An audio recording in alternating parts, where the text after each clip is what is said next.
Hey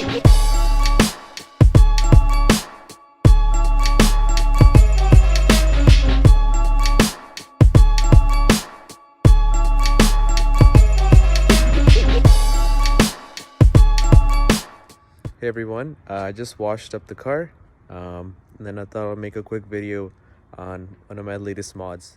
Alright, so let's go ahead and start her up.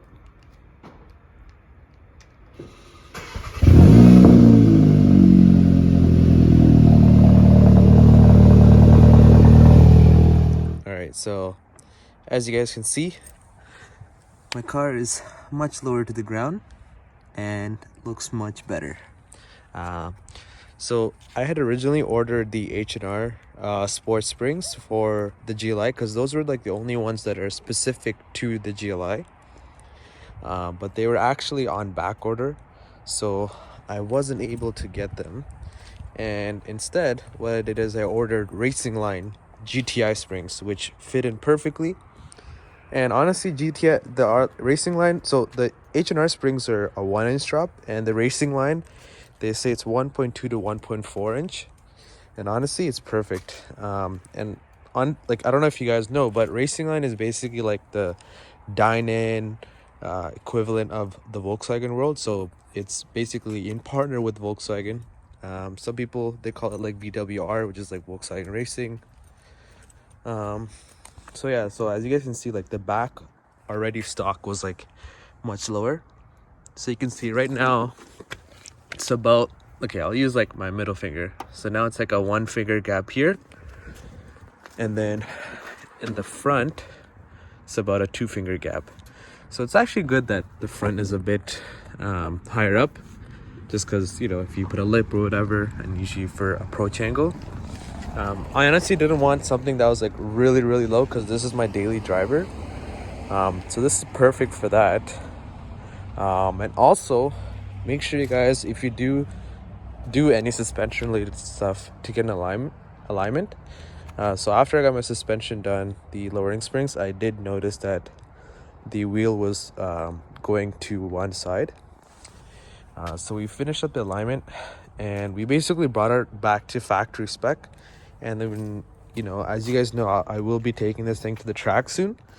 So I did do a bit of adjustment to the caber, to the front, and then also we leveled at the back.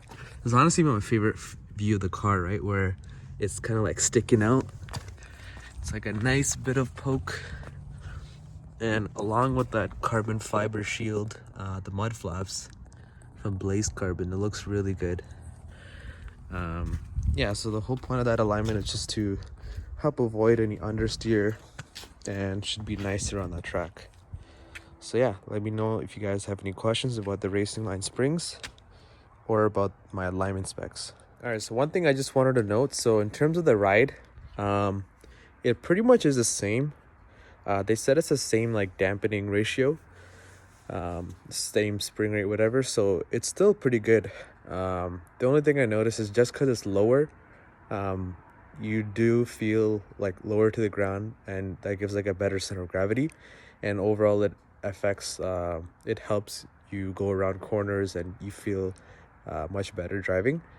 The other thing is that, like, it, because it's lower, yeah, it does feel a bit more stiffer, even though it physically is not any stiffer.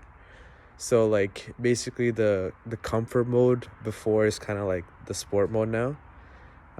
You'll kind of notice, like, if you go on like really crazy bumps, you like kind of bounce a bit, where like say if your like head would bounce like 4 times, now it bounce like 6 times or 7 times. But yeah, still pretty good, and I would highly recommend anyone getting either these like H&Rs or Racinglines. I think they're pretty good for what they do, especially for our car with the DCC. It's kind of a good way to keep the DCC and still look lower. And honestly, like, it's not that low.